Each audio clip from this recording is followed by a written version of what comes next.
He came to court to stand up for someone else quietly, respectfully, and without needing recognition. But when a young officer mistook him for a threat and placed him in handcuffs, she had no idea who he really was. What happens when justice wears no uniform, but carries the weight of a nation? If this story moves, you don't forget to like, share, and leave your thoughts in the comments. Your voice matters here. Now let's dive into the story that proves sometimes the quietest people carry the loudest truth. It was the kind of morning that felt too still. The courthouse in Schley County, Georgia sat quiet under a pale gray sky, its steps worn smooth by years of hopes, fears, and hard truths passing through. A man entered alone through the side door. No uniform, no stars on his collar, no ribbons on his chest, just a plain button-down shirt, pressed slacks, and a worn leather briefcase that had clearly traveled. His name was Carlton Hayes, 64. He's steady on his feet, but he moved like a man used to staying out of the spotlight. And today he did just that. He found a wooden bench outside Courtroom B and sat without fanfare. In his case, deployment records, sworn statements, and a letter handwritten on Department of Defense stationery. He wasn't here for himself. He had come to speak for someone else, a young black man, a former soldier, under his command, now standing trial for assaulting a police officer. A man who had worn the same uniform. A man Carlton believed the system had failed. He could have called ahead. He could have had security clear a path or announced his rank, but he chose not to. Because today he wasn't showing up as a general. He was showing up as a citizen, as a witness, as a man doing what he believed was right. To everyone else in the hallway, he was just an old black man sitting quietly with a briefcase on his lap, unworth noticing and no one to fear. Inside the courtroom, the atmosphere was already tight. The case had stirred debate across town. A veteran accused of attacking an officer during a late-night stop. Some called it justice, others called it payback. But no one, not the bailiff, not the attorneys, not even the judge, knew that the quiet man outside had once led missions across 4 continents, had briefed presidents, and carried secrets locked behind layers of clearance. He wasn't there to be recognized. He was there to remind the system what justice was supposed to look like. The hallway was quiet. Just the faint buzz of fluorescent lights and the occasional squeak of leather shoes on polished tile. Carlton sat with one leg crossed over the other, scrolling through his phone. He had just received an email from the defense attorney confirmation that his name had been officially logged as a witness in Case 17A. He smiled faintly, relieved. All the documentation he brought, signed statements, character reports, was in order. Everything was where it needed to be. He stood up and walked a few steps down the corridor, glancing at a set of bulletin boards lining the wall. At the end of the hallway was a small glass window labeled Clerk, Legal Submissions. A sign on the counter read, Witness Packets Submit Before Courtroom Entry. Carlton adjusted his grip on the briefcase and made his way forward. But the layout of this old courthouse was strange. Signs were unclear, and before he realized it, he'd crossed a line on the floor, one marked only by a worn metal plate that read faintly, Staff Only. It was then that she saw him. Officer Tracy Wilburn had been standing near the side exit, arms crossed, posture tight, newly transferred, full of rules and reasons to assert control. White mid-30s, fit and stern. Her eyes scanned the hallway like a heat sensor, locking onto anything that didn't look normal, and Carlton Hayes to her didn't. She stepped forward, quick and firm, blocking his path with one hand resting on her utility belt. Sir, what exactly are you doing back here? Carlton turned to her calmly. I'm submitting documentation. I have paperwork to deliver for Case 17. I believe this is where it goes. She tilted her head, skeptical. Did you not see the sign that says Staff Only? You can't be here. I do apologize, Carlton replied. The signs weren't very clear. I wasn't trying to cause any trouble. What's your name? Carlton Hayes. Do you have identification on you? Carlton nodded. Of course, it's in my briefcase. May I step away from the bag? She snapped, raising her hand slightly. Keep your hands visible. There was a pause, a cold one. Carlton looked her directly in the eyes, steady, unfazed. I'm a witness, he said evenly. Here on behalf of the defense in 17A. The lawyer just emailed me to confirm I was heading to the submissions window. Nothing more. But Wilburn had stopped listening the moment he stepped over that line. I said back, away from the bag. Carlton drew a slow breath. Ma'am, I assure you there's nothing dangerous in here. Just documents and an CD. If I could just... That's enough. Her voice cut clean through the hallway, louder now. A few heads turned. Someone waiting near the courtroom doors looked up from their phone. Another leaned forward in their seat, unsure of what they were seeing. Tracy stepped closer. You're in a restricted area, acting evasive, refusing to follow basic commands. I need Tripo to place your hands where I can see them. Now, Carlton raised both hands calmly, palms open. I'm cooperating, he said, and I'd prefer not to escalate this. Served this country for over 30 years. I know the rules. That made her pause, but only briefly. Then you should know better than to be somewhere you don't belong, she replied sharply. You're not allowed back here. You don't have clearance. Carlton kept his voice level. And yet I'm here to uphold the law, not break it. You're treating me like a threat when all I've done is try to help. But it didn't matter. In Tracy's eyes, he wasn't a decorated veteran. He wasn't a respected witness. He was a tall black man with a briefcase and no badge in sight, and that was enough. Final warning, she said, hand now hovering near her holster. Step away from the bag. Now. And just like that, respect became suspicion. A wrong turn became an accusation, and a man who came to stand up for someone else was now the one being forced to stand down. Tracy's stance shifted feet, planted posture, firm. One hand hovered near her holster. The other reached back and unclipped her baton with a sharp click. The sound alone was enough to turn a few more heads in the hallway. Carlton remained motionless. Hands still raised, his voice stayed calm, measured. In my briefcase, he said gently, there's a signed witness certificate from the court clerk I'm listed on, it's on the record.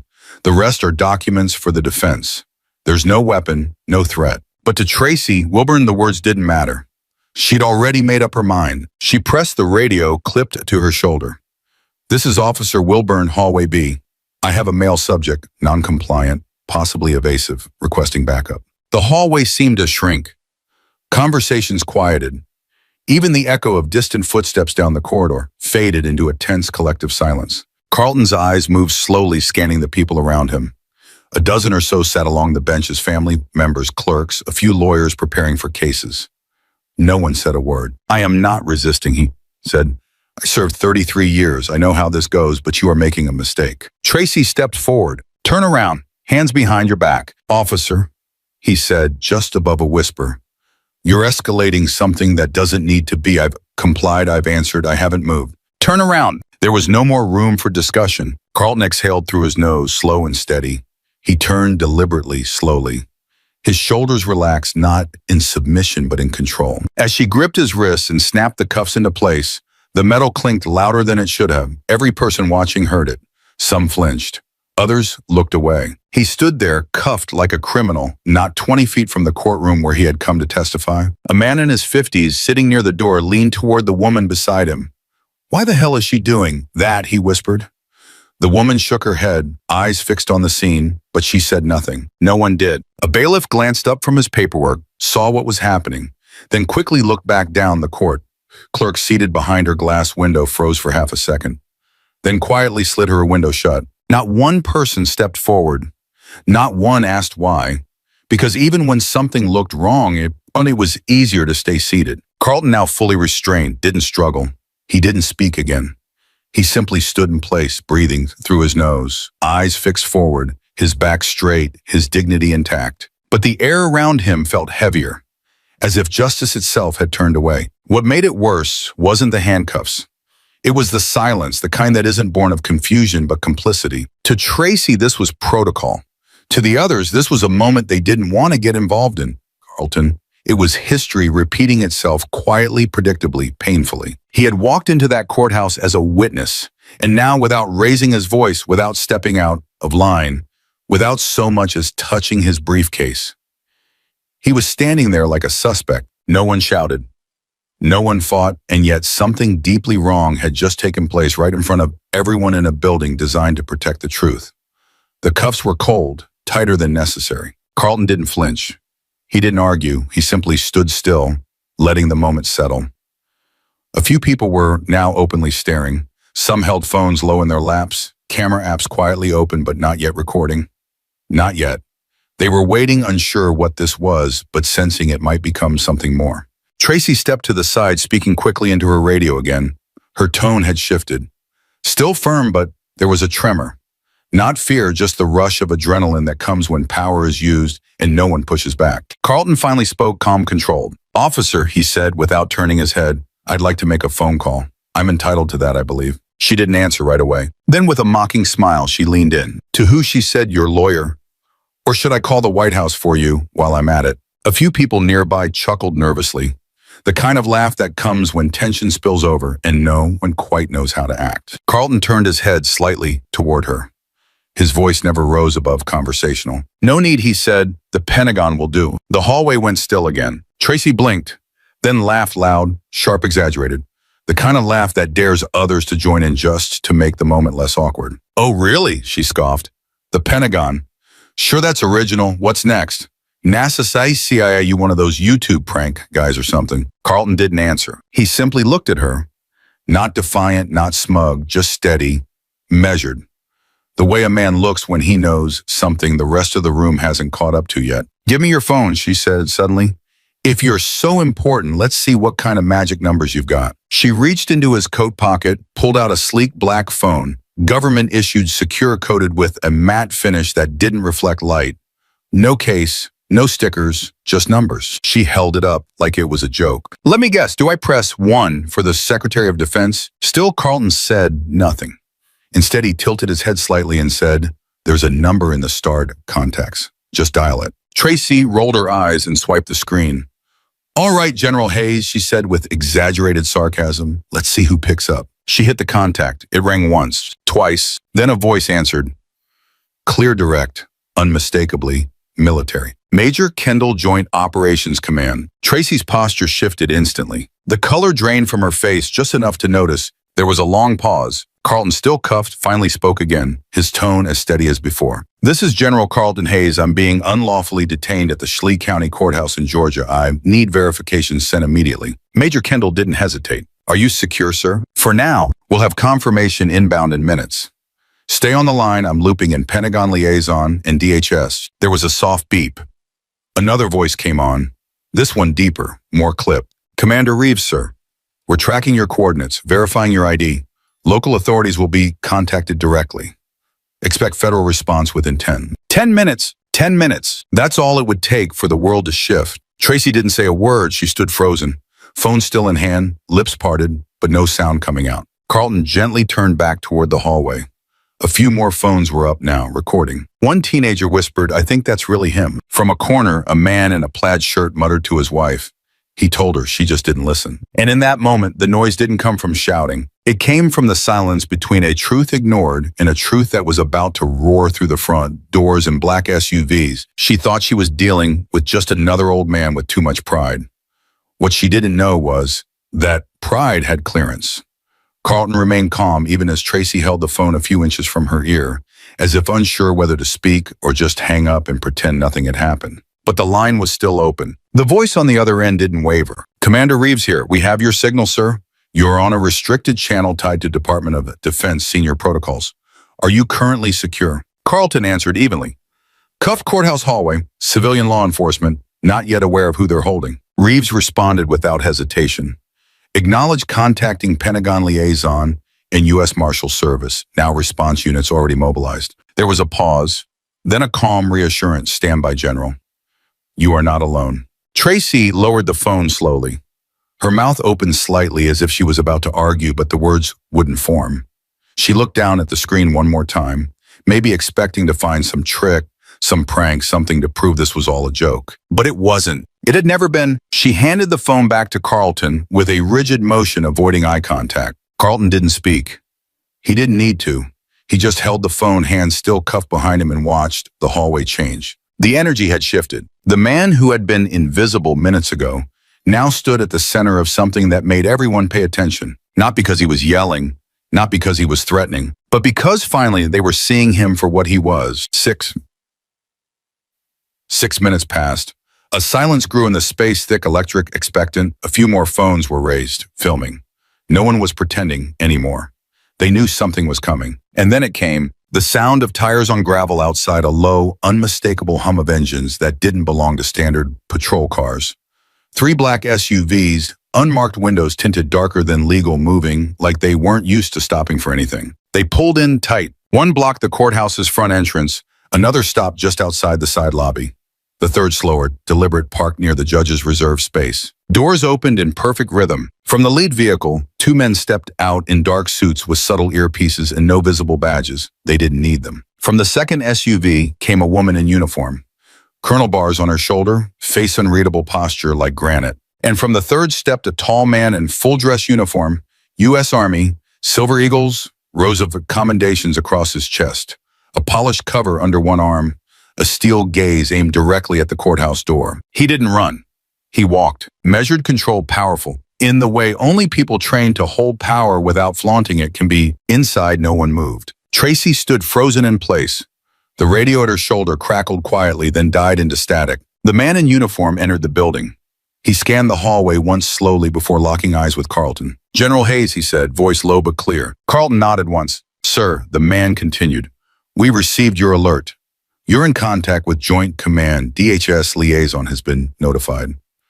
We'll take it from here." At that, he turned to Tracy, who instinctively took a step back. "Are you the officer who detained him?" She stiffened. "Yes." He was in a restricted zone. He refused. He raised a hand, silencing her mid-sentence. "That man," he said calmly, "has top-level clearance with the Department of Defense. You placed him in restraints without verifying ID, and you broadcast his detention over an unsecured channel." He didn't yell. He didn't accuse, but his words hit like thunder in a church. "Your actions," he continued, "will be reviewed under federal protocol. Until then, you're relieved of supervisory authority in this building. Step back." And just like that, where the weight shifted. The cuffs still clung to Carlton's wrists, but everyone in that hallway knew the real power had arrived. The footsteps echoed through the marble hallway like a metronome, slow, precise, undeniable. Doors cracked open. Heads turned. The chatter in the courtroom evaporated. A tall man in full uniform entered, flanked by two silent officers. His ribbons and medals didn't make a sound, but they didn't need to. His presence did. He paused near the doorway and looked across the room, his voice cutting through the air like a scalpel. "General Carlton Hayes, is he here?" The silence that followed wasn't ordinary. It was the kind that made people shift in their seats, made breath catch halfway, made judgment curl back into the shadows where it belonged. All eyes turned slowly, collectively, toward Carlton. Still in cuffs, still standing with the same quiet dignity that had never once left him. Tracy's lips parted. Her jaw moved as if to say something, but only one word made it out. "Oinko. You're a general." Carlton didn't raise his voice. He didn't even turn fully toward her. He just spoke with the same calm he'd kept from the moment she stopped him. "I told you, all you had to do was check the folder in my case." She said nothing. From the other side of the room, the judge stood. An older man, gray-haired robes, a little too long, confusion written across his face. "Officer, what is going on here?" the judge asked, voice less commanding than uncertain. But the man in uniform didn't wait for explanation. He stepped forward, removed a leather folder from beneath his arm, and held it out with practiced motion. "Authorization from the Department of Defense," he said, "clearance confirmation, liaison contact, formal complaint pending." The judge glanced down at the document, then back up at the man before him. "Is this real?" "Yes, Your Honor." The man standing behind your officer, he nodded toward Carlton, is Lieutenant General Carlton Hayes, retired 3 stars, former lead of Joint Operations Southeast Command. And today your system treated him like a criminal while he was performing a civic duty. The judge opened his mouth, maybe to explain, maybe to excuse, but the colonel raised a hand slightly, in disrespect, just to say gently, "This is no longer a matter for local interpretation." He turned to Tracy. She looked smaller now, not because he loomed, but because everything she had assumed, everything she had projected had just shattered. "I didn't know," she began. He cut her off. "You didn't ask." A pause, the kind of pause that rewrites a moment into memory. Then he turned back to the judge. "We're not here to interfere with the court's operations, but a federal review will proceed immediately. This wasn't just a mistake, it was a failure of recognition. And it happened in a building where justice is supposed to begin, not break down." There was no shouting, no banging of gavels, just the weight of realization settling over every person in the room. Carlton remained silent throughout, but in that silence there was power, not because he had outranked anyone, but because he had never needed to. His authority didn't come from a badge or a uniform or the men in black suits outside. It came from how he stood, how he spoke, how he didn't break. Even when the system assumed he had no reason to stand tall. This was not the twist of a story. It was the reveal of a truth that had been in plain sight all along, ignored, dismissed, and now undeniable. The sound of the cuffs unlocking was quiet, barely more than a metallic whisper. But in a room full of people who just witnessed what silence could cost, it rang louder than any gavel. The officer who removed them didn't speak. He just stepped back, Carlton flexed his wrist gently, letting the blood flow return, then lowered his arms and straightened his jacket, still calm, still composed. The judge looked uncertain. So did the bailiff. Even the colonel standing tall near the bench kept a respectful silence. All eyes turned to Carlton. He didn't rush to speak. He let the quiet settle. He let people sit with what had just happened, then with the kind of voice that doesn't need a microphone to be heard. He looked directly at Tracy, then out toward the gallery and said, "She didn't detain me because of what I did." His tone was level. No bitterness, no drama. Just truth. She detained me because of what she assumed I was. A few people shifted in their seats. The silence tightened again. Not uncomfortable this time, but reverent, listening. Carlton took one slow breath before continuing. "I didn't ask her to know who I am. I didn't demand she salute or check rank or treat me differently. Didn't need her to see a general." He paused just for a beat, just enough to let the next sentence land. "I needed her to see a man." In the front row, a young woman, barely 20, law school textbook still open on her lap, lifted her phone and started recording. Her hand trembled slightly, not from nerves, but from the sense that this moment might matter beyond these walls. Carlton looked around the room slowly, his gaze touching everyone and no one. "I've led operations across continents. I've briefed presidents. I've stood beside men in combat who looked nothing like me but bled the same. And none of it matters. If the moment I take off my uniform, I become something to fear again." The words weren't shouted, but they filled every inch of the courtroom. He glanced back at Tracy, not to shame her, but to let her hear it directly. "You didn't see a threat. You saw a type and you acted on it." Tracy didn't move. She didn't argue. There was nothing to say. Carlton looked back to the judge. "Your Honor, I'm still willing to testify in case 17A. The young man on trial today deserves better than what I received.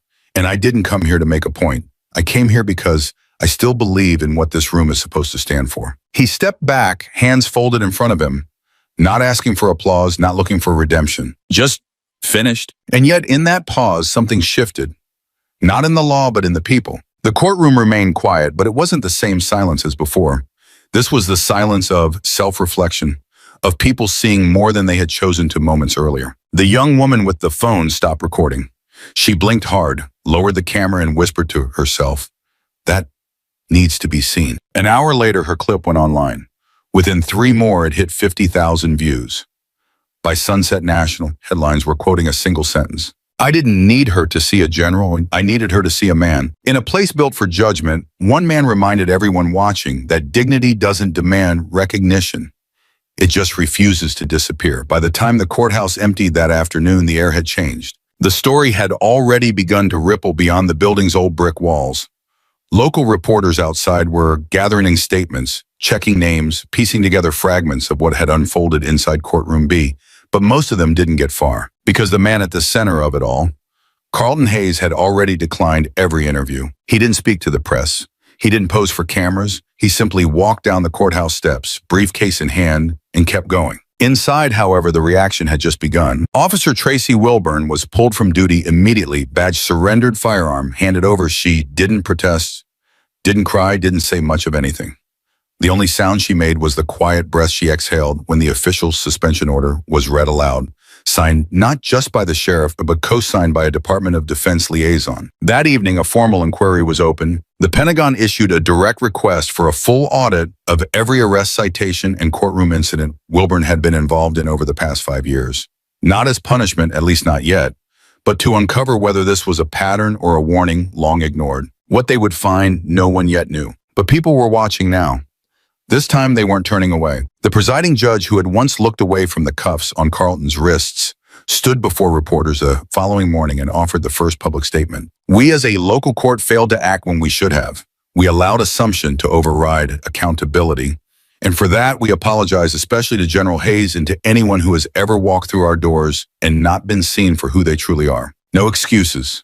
No justifications, just the start of something resembling responsibility." Meanwhile, the video recorded by the law student Carlton's quiet words echoing through the courtroom had surpassed 2 million views.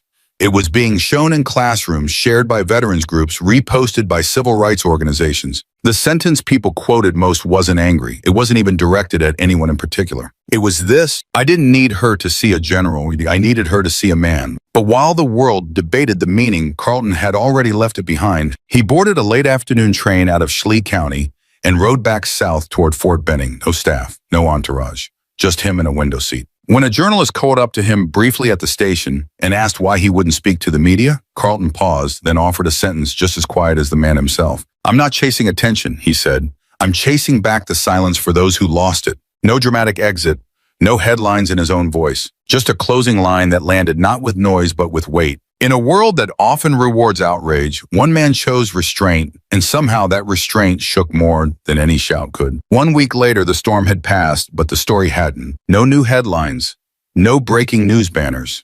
The cameras had turned to elsewhere as they always do. But at Fort Benning, in a modest auditorium lined with folding chairs and fresh uniforms, the echoes of what happened in that Georgia courthouse were just beginning to take root. The cadets sat straight, attentive. Some still knew enough to shine their boots every morning. Others close to graduation. Sharp, proud, but not yet tested. Carlton Hayes stood at the podium. No medals, no uniform. Just a charcoal gray suit and a presence that quieted the room before he even spoke. He looked out over them. Young men and women from every background, every walk of life, each of them about to step into a system that demanded more than just obedience. It asked for judgment, integrity, clarity. He didn't speak long. He didn't need to. "You don't wear the uniform so people fear you," he said, voice low but deliberate. "You wear it so they can see you and so they can trust what they see." The silence after that line wasn't empty.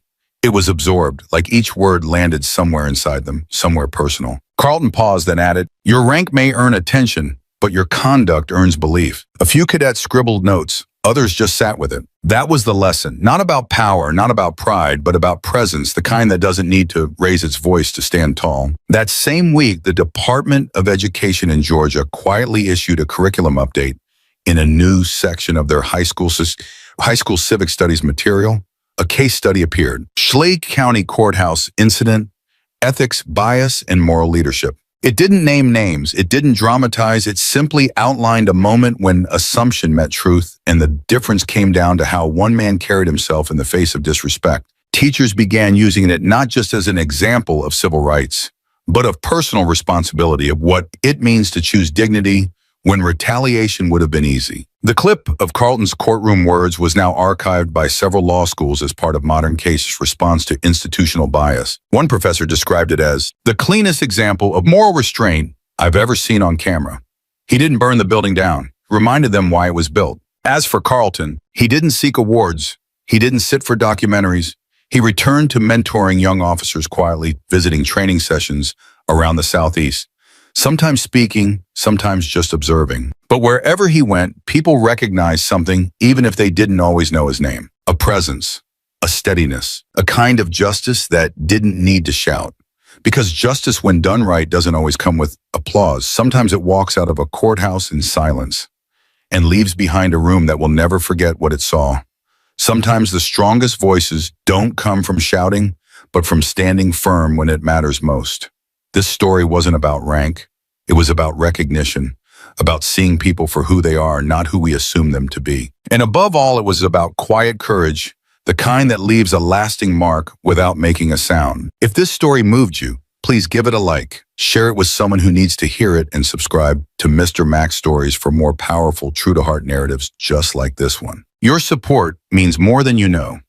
Every comment, every share, every new subscriber gives our small creative team the strength to keep going and to keep telling stories that matter. We're not just here to entertain. We're here to remind each other what dignity, decency, and justice still look like. Thanks for watching, and until next time, stay kind, stay thoughtful, and keep listening for the quiet truths.